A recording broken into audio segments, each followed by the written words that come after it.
7 days, 335 backgammon competitors from all corners of the globe assembled to compete for their share of the €240,000 in prize money and their chance to be crowned the 31st World Backgammon Champion.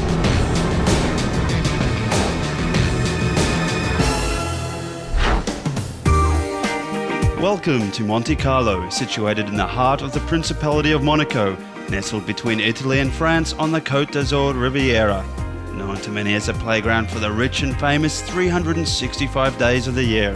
Monte Carlo has a population of 32,000 people and boasts the glitz and the glamour that has attracted some of the world's most famous celebrities from the big screen, business and the athletic field.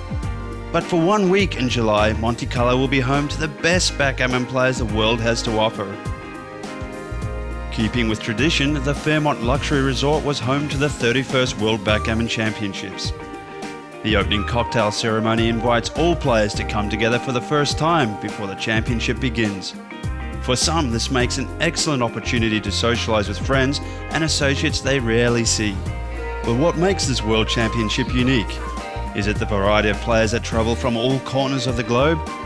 More than 30 different nationalities with players of various ages, cultures and backgrounds come together to play at all levels of this exciting skill game. This tournament has a very special playing atmosphere, one not to be missed for any keen backgammon player. So what is the story behind backgammon? Backgammon has its origins in Mesopotamia in the ancient Persian Empire around 2600 BC. It could be said that backgammon in its early form is the oldest board game in history.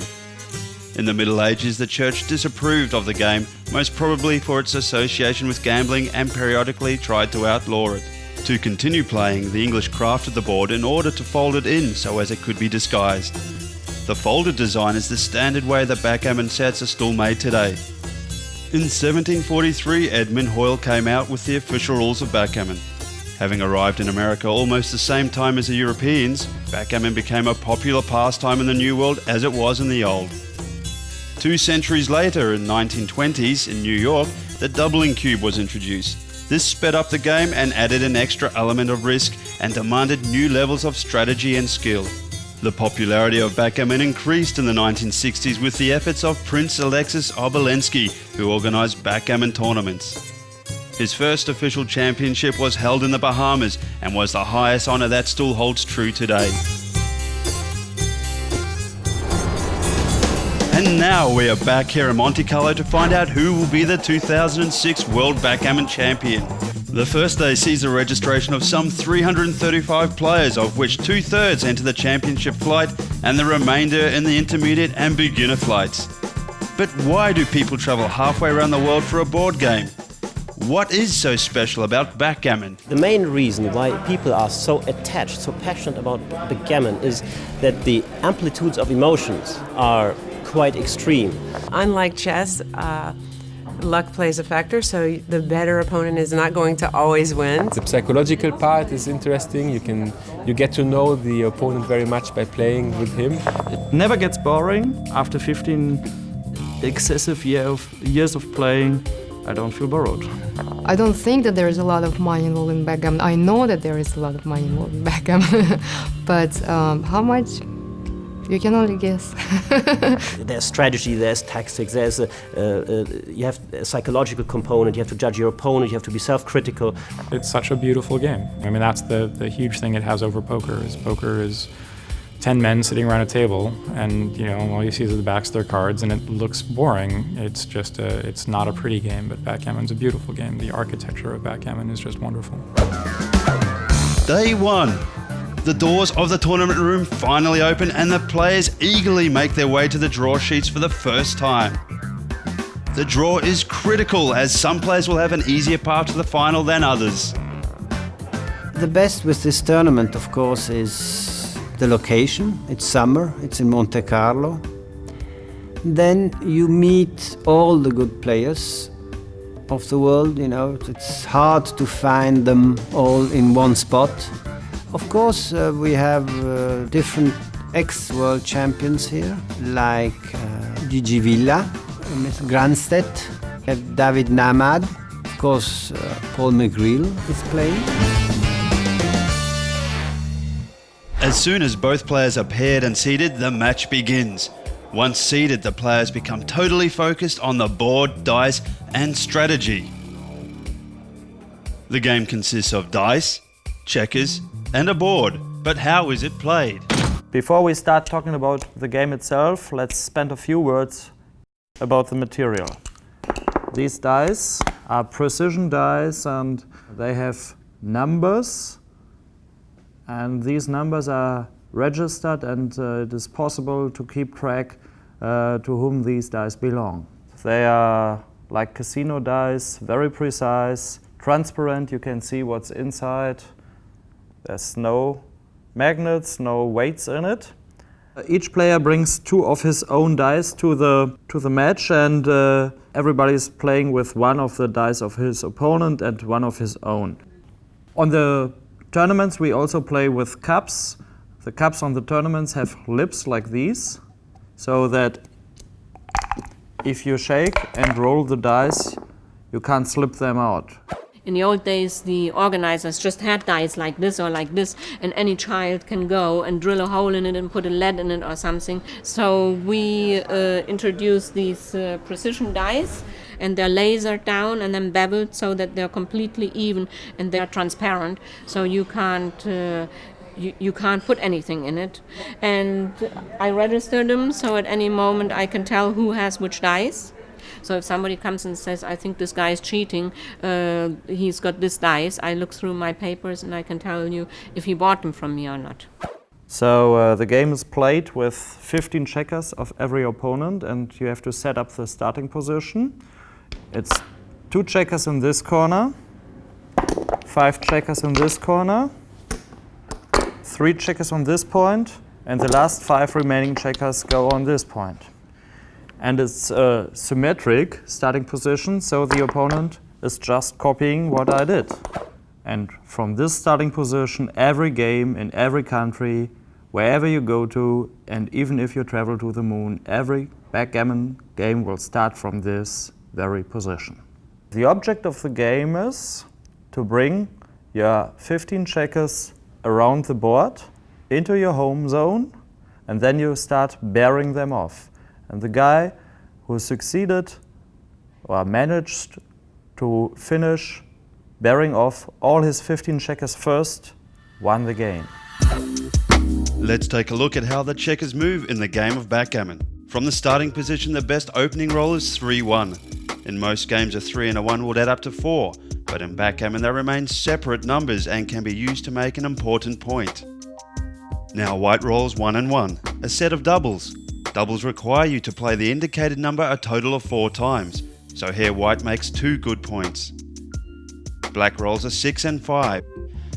He'd like to move his back checker all 11 pips to his midpoint, but is unable to because white owns both the points he would need to land on. Instead, he brings 2 checkers down, leaving a vulnerable single checker or blot. White rolls a 5 and 1, and moves a back checker all 6 pips to hit the blot, sending it to the bar. Black must enter his checker from the bar before he can make any other play. Most rolls will enter, but instead he rolls a 6 and 5, both points occupied by white. Black must forfeit his turn and white rolls again. Another part of the equipment of a backgammon board is a doubling cube.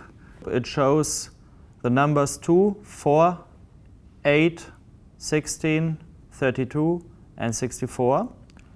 So it indicates on what stakes this game is played for at that moment. Whenever one of the 2 opponents thinks he has the advantage, he's offering his opponent not to play for the old stakes, he wants to double the stakes. So he's offering his opponent to play on the game for the doubling stakes for 2 points. That means the opponent has to decide whether he wants to play on for 2 points, then he's accepting the cube. And then the opponent has 2 choices. He can accept the doubling cube, then he gets it and owns it. Or the other way is he can say, after he looked at his position, no, my position is too hopeless, I better resign and lose only 1 point. And this is what makes this game so interesting. This doubling cube brings in a lot of dynamic to the game. Without the doubling cube, it's also an interesting game, but the doubling cube is a key to the thrill of the game. Because the dice are involved, winning and losing are always very close, next to each other.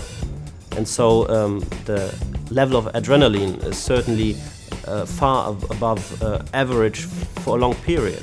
Because every second, third roll can be very decisive. Every backgammon game has 3 potential outcomes: single game, gammon and backgammon, and this position is a good example to show you what can happen. The single game, looks like this. Brown on roll is starting bearing off his checkers, white enters, brown bears off, white fans, brown bears off, white comes in, brown bears off, white goes around, brown goes on. And with the last roll, he comes in and is bearing off 1 checker at least, then you win a single game. A gammon is if white has still all his 15 checkers on the board. He has not been bearing off a single checker, so as a punishment for this big lose, he has to pay double the price because he lost a gammon. If you lose a disaster game and lose a backgammon, then you lose 3 points.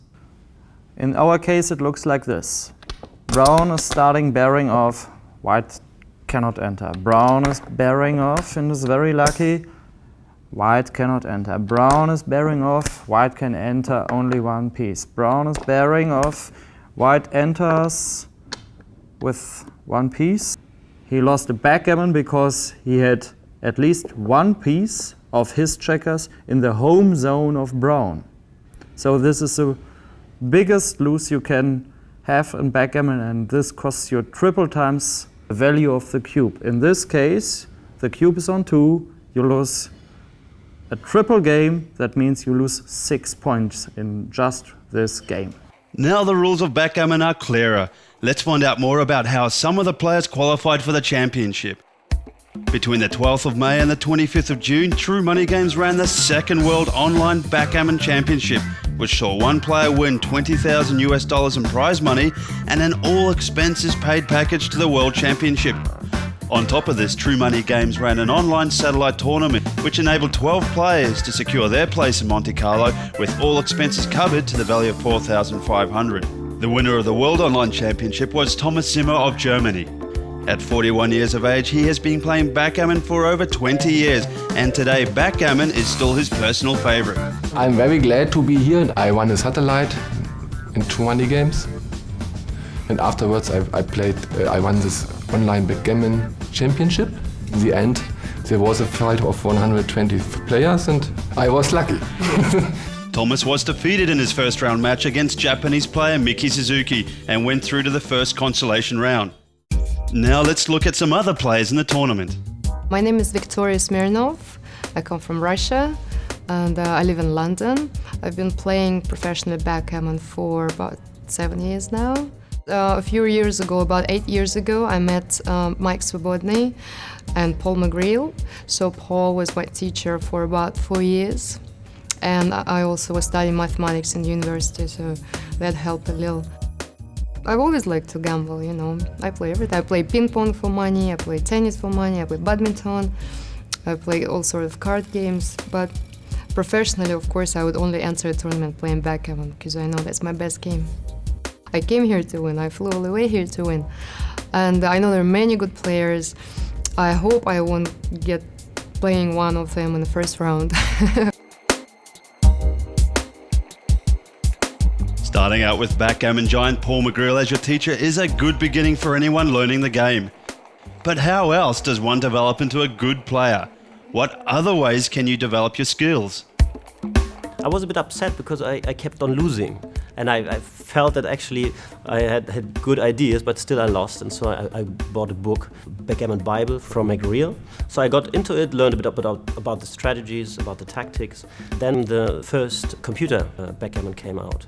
And that's a very, very helpful tool. You can improve your knowledge very, very fast. I play on the internet a little bit almost every day, and I play on Snowy every day, I guess. I try to play on Snowy before I play on the internet, because I know that I'm playing a perfect player, and you can learn so much from Snowy. We have developed a product which is called Snowy, which is a program that learns by experience. So it tries to simulate the human brain and works with neurons and all within the computer. So the computer plays backgammon against itself many games in a row. And after each game, it learns a little bit of the strategy of the game. So now, after quite some months of training, 24 hours a day, the computer program, this neural network, has become so strong that it plays better even than the best humans in the world. I play just with the Snowy because you learn so much from it and you see your mistakes, and I like doing that. And then sometimes I play with some of my friends online because of Snowy, so we can analyze the game afterwards and see who played best, and we discuss the mistakes, and that's a way of learning too. The best piece of advice I can give you if you want to study the game and improve the game is play 5 or 10 games against the computer, but do it every day. If you hang a hangover, if you had a bad telephone call, if, no excuses. Every day means every day. Someone trying to learn to be a great backgammon player in 1980 had to spend 10 or 15 years learning things on their own, rolling out positions by hand, talking to all the best players, trying to figure out what might be right. And the best players in the world in 1985 were weak. They're weak compared to how well a club player plays now because of the computers. The computers completely revolutionized the game. And now you've got some complex position, you have no idea what the right answer is, and you ask 4 people and they all give you 4 different answers. And then you go home and you find out the answer. Before Snowy, there was a lot of discussions about positions. It was always more a matter of feeling and a matter of general strategies. But now, with the rise of Snowy, there's a lot of more, backgammon has become much more scientific now. So now people can not only discuss about the best move in a certain position, but they can also prove it, and they can ask Snowy for advice, and Snowy can explain the game much better than any human could do. So the whole game is now much more scientific than before and much more mathematical than before. What is good now in such a TV production that we are doing now here, that when you see the games going on through money games, that you can see always live the winning percentage of the players, for example, which is coming from the neural network. So Snowy will evaluate move by move and will always display how likely it is to win. So you can also see how drastically it changes sometimes by the lucky roll of one of the players. Snowy obviously has changed backgammon completely. It hasn't happened in poker yet, so it's very hard to say who is the best, who is good in poker. Right now, whoever wins, whoever has more money is the best, right? But in backgammon, you can lose the game, but then you analyze and you can see that your level is much better. So the scene has changed completely, I would say.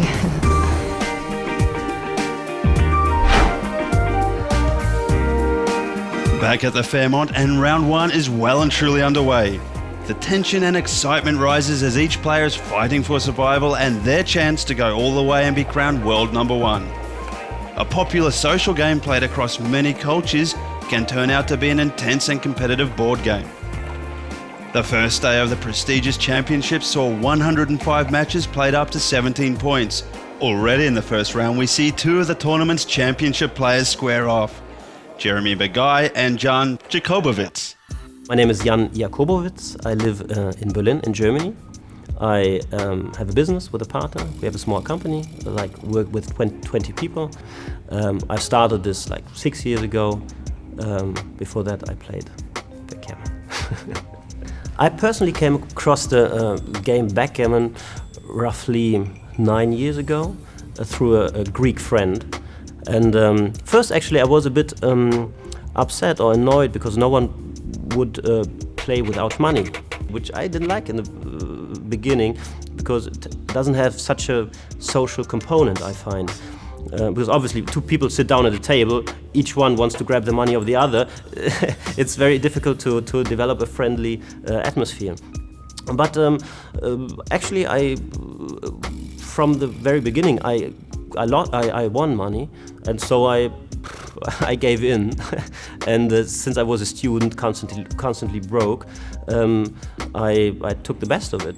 I played for 3 years very intensely. The first half year or 1 year, I basically played on the computer, like 10, 12 hours a day. And later I played more tournaments. And at this time, when I basically did only play backgammon, nothing else, my friends, my family, everyone, they thought that I'm a lunatic. And at one stage, they started really to worry. And I was just totally consumed. Some said, you are addicted, you don't know what you're doing. But then at the end, I lived from it. And then after these 3 years, I decided to go back to a more or less ordinary life with working, and which am I right now. But I'm keeping backgammon as a very precious hobby. For most players, the first round is now over. However, across the room, an exciting match is being played out. With several turning points, the match lies in the balance. For one unlucky player, the tournament will come to a dramatic end. I started actually with a very large lead, like I started 7-0. He caught up a little bit, and I took one cube that was maybe a bit risky, which I lost gammon. It was a great game to watch, but backgammon's a crazy game. It's a 17-point match, and it got to double match points. It was one of the most exciting double match points actually I've played. You expect to see more crazy games at double match point because you can't use the doubling cube to end the game. And that was just particularly dramatic. It was, to be honest, there was half a dozen turning points. That's what that made that game so unusual. I was stuck in an ace-point game. I had many checkers back behind his prime, and I managed to hit one shot, and I managed to hit then 2 other checkers. So he had 12 checkers off, and I had his last 3 checkers closed out, which was a nicely winning situation, a big reversal. And then more reversals happened, and then I was forced to leave a shot, and he came in and hit it, and then suddenly he had 3 checkers moving around the board to my 1 checker plus 6 or 7 other checkers on my ace points, and a melee ensued. Well, 2 extremely turning points. That was when I got hit and when he got hit. And it was so complex. It was really, first it was a prime game, prime versus prime. Then I was on the bar, and then it was a containing game where I had to contain 1 checker. And then in the end, it became a race. It was unbelievable. Really, all these 3 components in one game. It was very, very dramatic. It's easy to forget that backgammon is a big, big dice game, and silly things happen all the time. I was in between. I was at least 97% favored to win the match, I believe. But the game turned, and it was even for quite a long time. And in the final, he won. He was a good player, so I can't really complain. But we both had our chances. I hope the finals are that interesting. I started playing backgammon in 1990, and it was it was the end of my college career, and it was just the beginning of my graduate school career. And in graduate school, and I was studying decision theory and probability, and backgammon dovetailed very well with that. So I was studying them both at the same time, and everything complemented each other. And so I learned and started playing seriously on the East Coast. One of the great things that graduate school is good for is giving you lots of time to study other things. It wasn't until the late 90s that I started winning quite a bit.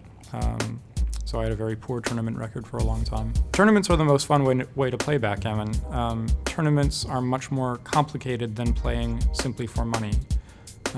You have to understand how to play basic backgammon, but you also have to understand what effect the match score has on your decision making. This is the third time that I've played, and it's the first time that I've gotten through the first day, so I now get to spend the next 24 hours savoring how brilliantly I played, and my expectations are high. By early afternoon and coming to the end of round one, there are some surprising first-round casualties, including Jürgen Granstedt and Malcolm Davis, whilst last year's World Championship winner Dennis Carlston from the USA stays alive in the tournament in hope to defend his championship title. Also on offer is the winner's prize money of €75,000. However, there were still more chances for the casualties to win their share of the overall prize money, as these players will go through to the first consolation rounds. In the second round of 64 matches up to 17 points, Andreas Humke goes head-to-head against Vyacheslav Pryatkin of Ukraine. The expressions on their faces tells the story. Backgammon, very much a mental game, requires concentration, skill, and from time to time luck. Backgammon has a fast pace and is an unpredictable game with every roll of the dice. Pia Jeppesen of Denmark, victorious over Sweden's Annette Madje in the first round, now meets Chris Turnell of Great Britain. Backgammon provides an even playing field between males and females. However, the majority of entrants are male. Pia is a relatively new player and has risen quickly in this game of skill. If she could win the tournament, she becomes the third female champion. The championship saw other strong female players such as Victoria Smirnov from Russia, Martha Giao from USA and Annette Madje from Sweden. Jeremy Bagai continued to win by defeating Dimitri Saltopoulos of Greece in the second round. Jeremy took an early lead and with luck on his dice roll, won by way of a doubled backgammon in the last game. Andreas Humke of Germany looks confident in his second round match against Vidmantis Bobinas of Lithuania. Backgammon is, however, a game in which one mistake can cost even the most experienced of players. I learned the game many years ago, but it wasn't until 3 years ago that I started taking it seriously, and I got a lot of friends in a club, so I started playing there, and they taught me a lot about the games. The first year I played like 3 or 4 times a week, just to play and also to learn a lot. I liked playing against better players, because then afterwards they taught me a lot of tricks and how should I do this and that. There was something about this game that I really wanted to play it the whole time. I think it's because it's a very fast game, but still there's so much tactic in it, and there's so much to learn, and you can become a very strong player. I'm quite new in backgammon, in the backgammon world. I only played 3 years, and I gone to a high level in a short time. And last year in the championship, my goal was to win the first round, because it was the first time I should play a champion. But this year, my goal it is to win, and I know it's pretty impossible, but I want to win it. That would be the coolest. Skill and strategy is of course a big part of backgammon, but how much does luck play in a tournament like this? A lot of people feel that when they win, it's all skill, and when they lose, it's all the other person's good luck. And that's basically what backgammon is. I'm skillful and you're lucky. If you don't have the right game plan and see how the position might develop, then you will be a loser. No, strategy is very important in part of backgammon. If there weren't luck, then it would be like chess, and no one would be gambling, and it would be just another great game, but it's the luck that makes it really fun. Luck is a very big factor in the game. If you play the same person 100, maybe 1,000 games, the best person will win for sure. But when you play only like here in the tournament, a 17-point match, you never know what the dice shows. People who are not very familiar with the game backgammon, they think that this is mainly a game of luck, because dice are involved. But that is not so much the case. Obviously, it is a game of statistics where probabilities have to be estimated, but it is, on the long run, always a good player will have the much better chance to win. It's a bit comparable. People know card games. For example, poker or others. Obviously, a straight flush, every bad player can have a very good hand. But if you would play for a very long time, usually the better player wins. And it's very much like that in the game of backgammon. In Montreal, when the police came in, they said, "You cannot play here." I said, "Why?" He said, "Because it's gambling." I said, "No, it's a game of skill." He said, "Golf is a game of skill." I said, "Golf? I tee the ball up, I shank the ball, I hit a tree, it goes along the road, it hits the car and rolls in the hole." I said, "That's skill?" He says, "Yes, that's skill." I said, "Set the board up." He didn't know how, so that was the end of that discussion. They let me play. They said, "Okay, you can play." So what it is a game of skill, not gambling. The first 2 rounds are over and 3/4 of the players have made an exit from the tournament.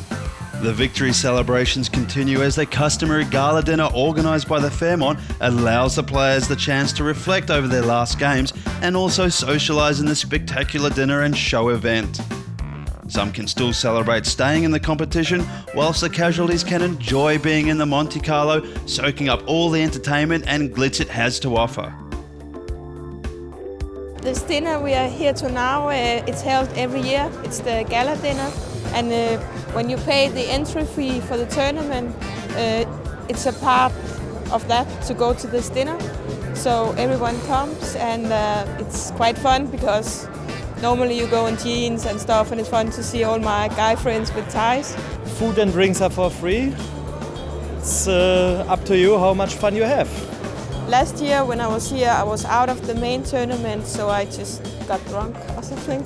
But this year I'm still in the tournament, so my plan is to have the evening here and maybe have one drink afterwards someplace, but then I'm going home to sleep. I'm not going to party all night because I want to win tomorrow.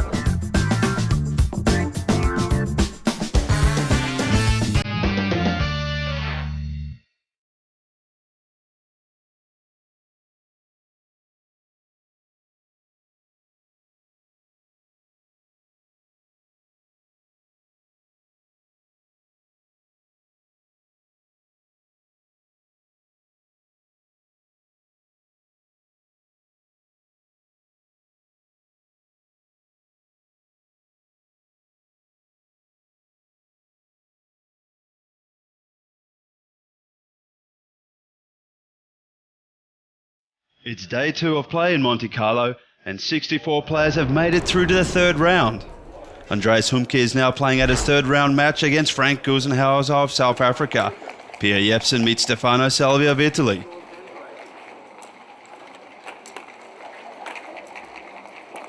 Andreas in his 11th World Championship tournament is confident that his experience will help him through these early rounds. Pia takes an early lead over the Italian in this 19-point match.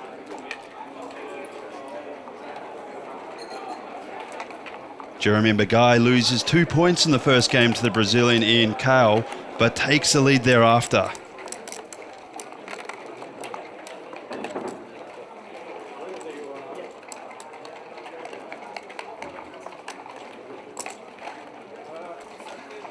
Martha Gio of the USA meets the experienced Greek Alexis Oromidis. The pressure increases each round as the remaining players know that they are just one step closer to the title, and here in the 3rd round the play is heating up and we are just 2 rounds away from the quarterfinals. The dice are favouring Pia as she is still in control of her match. Andreas still looking confident in his match. As some of the matches come to an end, many of the players stay in the room to follow the action of their pairs.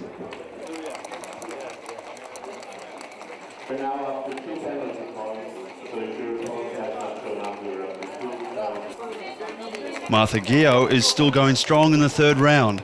With only 2 females remaining, a lot of focus is on their progress.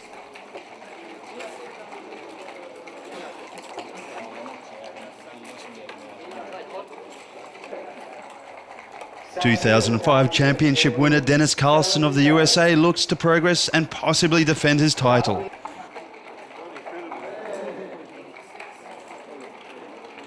He plays the German Pierre Rower, and many await the outcome of what is proving to be a tight affair. Andreas, the new generation breed of backgammon players, enjoys the tournament. It is a chance for him to meet the old school players and test his gaming skill.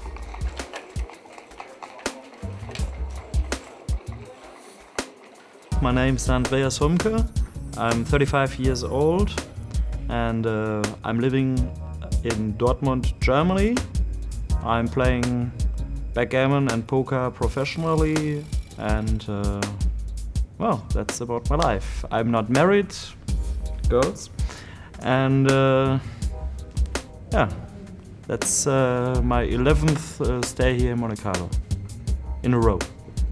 Before I came to backgammon, I was playing chess for 10, 12 years, quite much in my chess club. I was good at chess, but not very good. But before I was 18, I won several championships in speed chess. And don't get it too good, but I was reasonable good. And I still like chess. I still play some chess games in the internet, but I don't play for my club anymore because backgammon is too busy for me. But I still follow the chess scene and all this stuff. So chess is a perfect background for a backgammon player because backgammon is, for me, a game of patterns. And if I come to a board, I see patterns.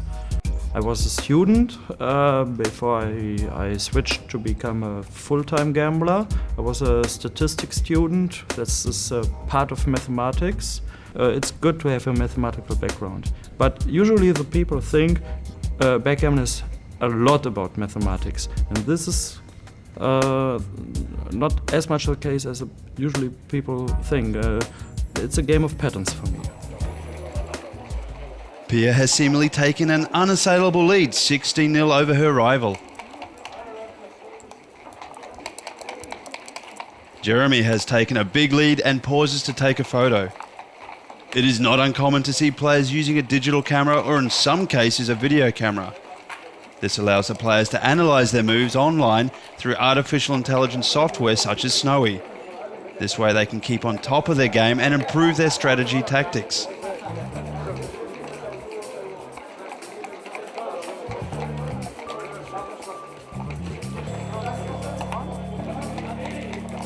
Pia now is very close to victory.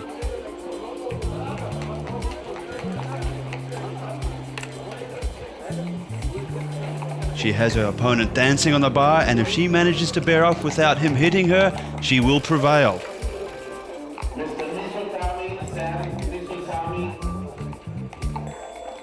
Stefano Salvi knows that he has very little chances left.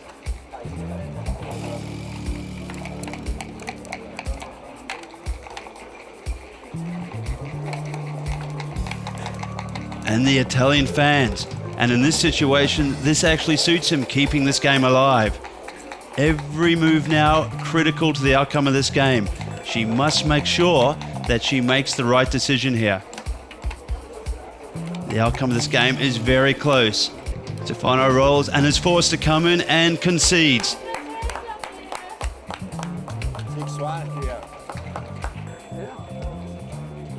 Pierre stays alive in the tournament. My last game, I played an Italian guy. I don't knew him before I played him, but I knew that yesterday he played with a very strong Danish player, and they played the match online on True Money Games.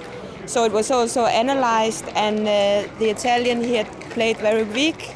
So I was happy to hear that, because then I felt I would be the favorite. And then I also, the Danish guy had the match recorded. So I saw some of the mistakes he had made, and we talked about is there a way I can use that. The game, it was amazing. I won the match 19-3, and up to 16-0 I was leading, and I had very good dices all the way. Otherwise you can never win that big.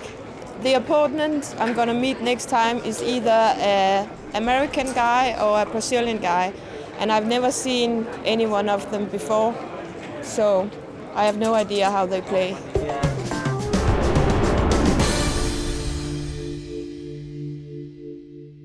What happens in between matches at the World Championship?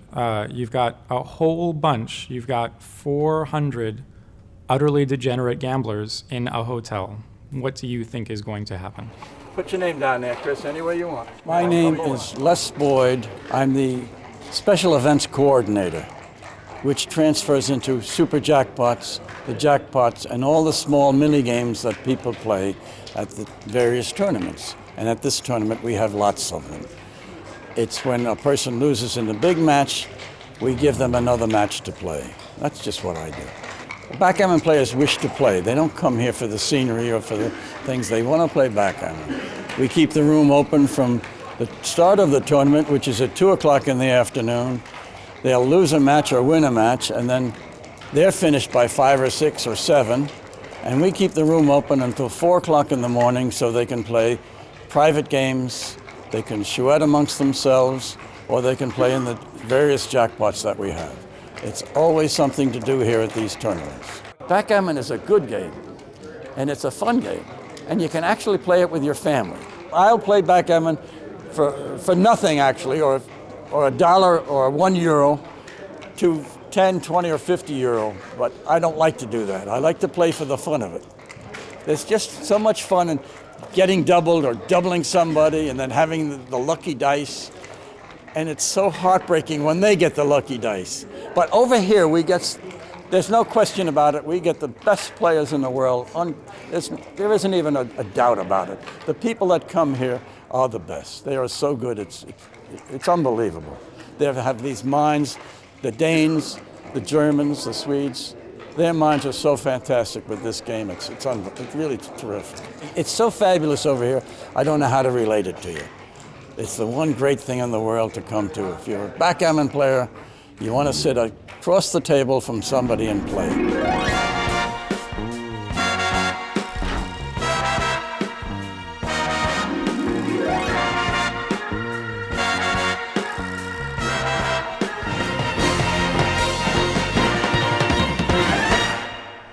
Backgammon is primarily a race. No matter how complicated the position, your goal is to move your checkers around the board and off the board before your opponent. Backgammon is a race. So here, let's look at a position which illustrates some fundamental aspects of the racing nature of the game and the blocking nature of the game.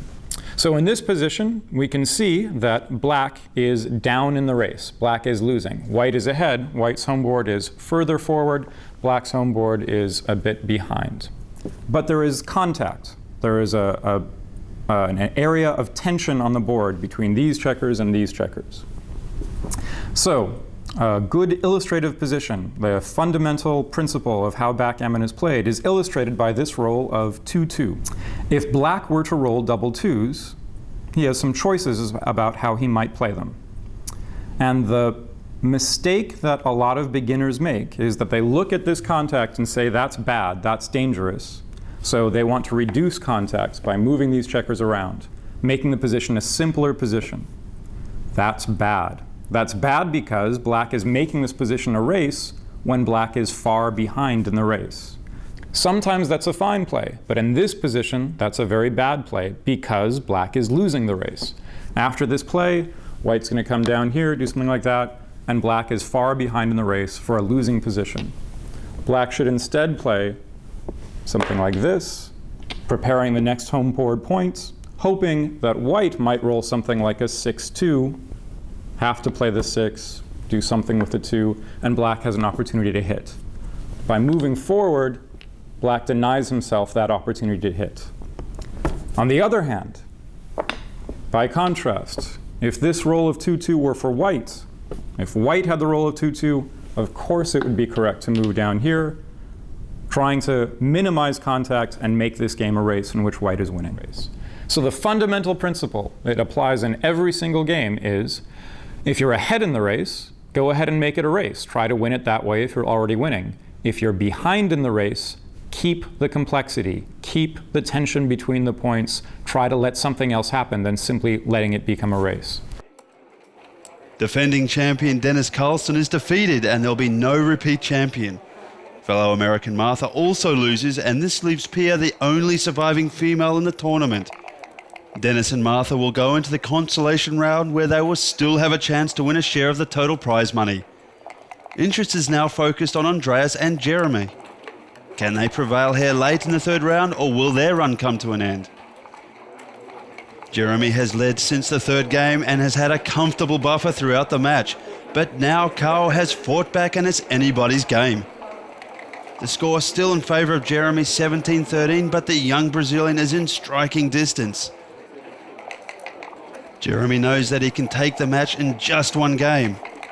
He desperately is wanting to hold the swing and hopes for the dice to turn in his favour. Backgammon regularly offers a tense and exciting finale.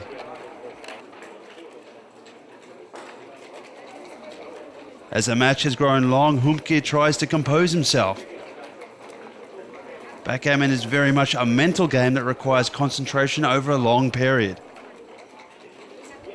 The question is, can he keep control and make it through to the fourth round?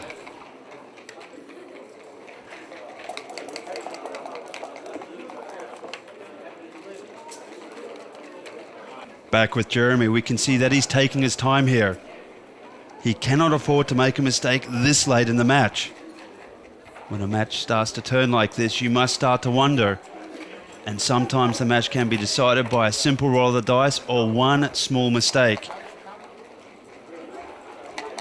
The young Brazilian now can feel that he's in striking distance and the pressure is starting to be applied. Don't let the smile confuse you. These are tense moments. This is late in the match and this will decide the fate of one of these players. Carl on the verge of winning this game, and this game will mean that this match is wide open. And yes, he does take the game, and it's going to be a very interesting finale indeed. Carl elects to take a pause from this match in a dramatic finale. All Jeremy can do now is sit and think about his fate in this tournament. Don't miss the thrilling conclusion of the final third round matches with the hopes of Andreas and Jeremy in the balance. We'll also continue rounds 4 and 5 to reveal who will make it through to the quarterfinals. It promises to be a dramatic final 3 days here in Monte Carlo.